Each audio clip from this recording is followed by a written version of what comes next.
I am here today just to encourage someone who have had losses recently when it's really fresh.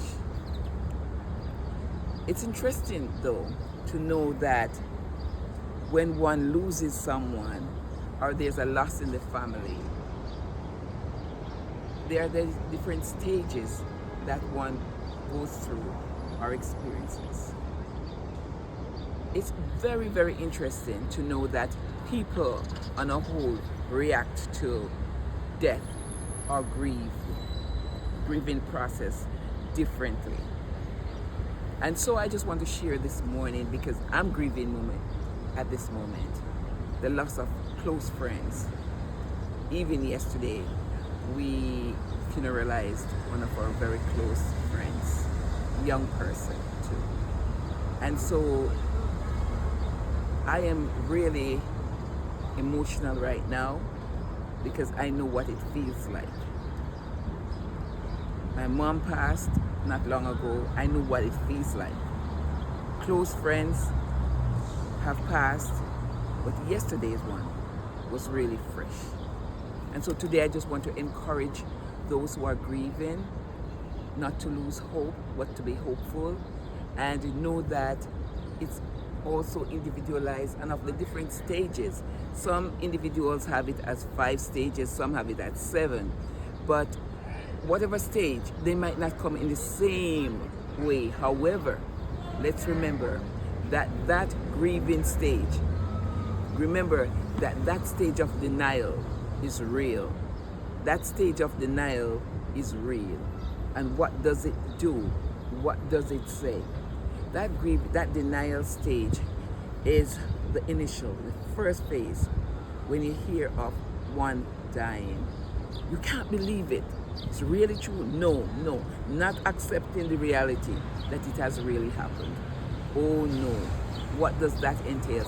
And in my book, Nurse, the guide to empower new nurses in the delivery of high quality care to all patients, I have a segment there that has that caption, and I'm going to read a little of it for you.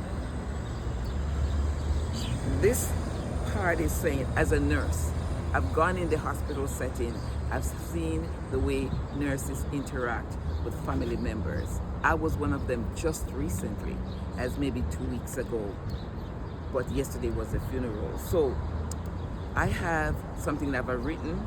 It says, grief is universal. Everybody knows. All parts of the world, people die. And grief is often described in 5 stages. The stages are denial, anger, bargaining, depression, and finally acceptance. However, as I said, different writers elaborate more on the different areas. However, today I will talk a little about the denial stage.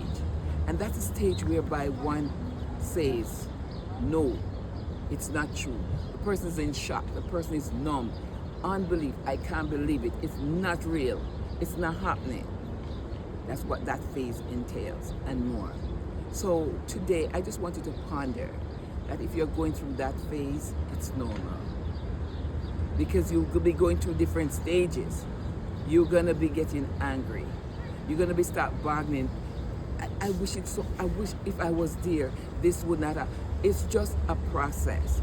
You go into a form of depression. You don't want to hear from anybody. You just want to be isolated and all of that. That goes through. But the final stage is acceptance.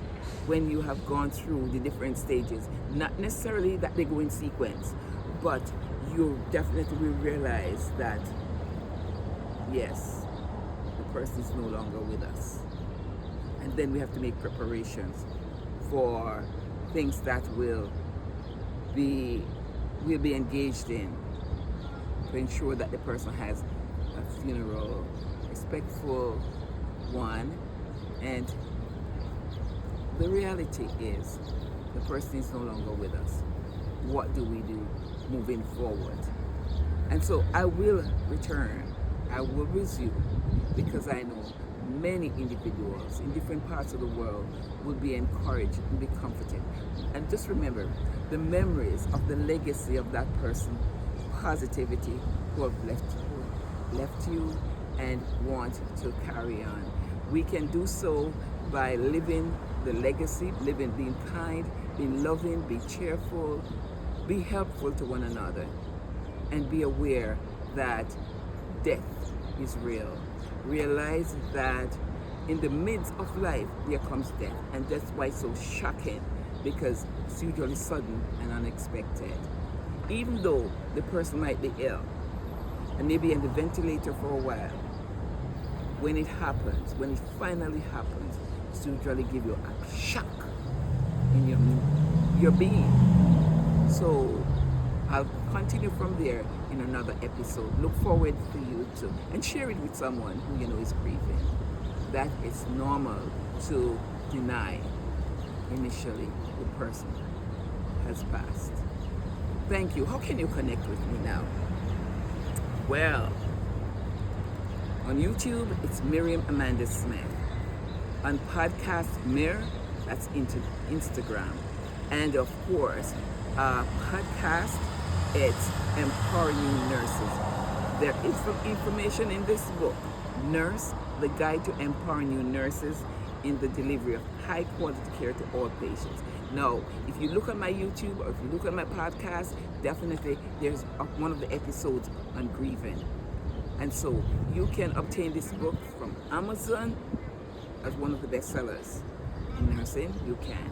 And of course, if you want to contact me, you can get to me either on Instagram, whether on YouTube or my podcast. Let's hear from you. Look forward to hearing from you, and please subscribe and share with others. I will appreciate it. Bye, and thank you.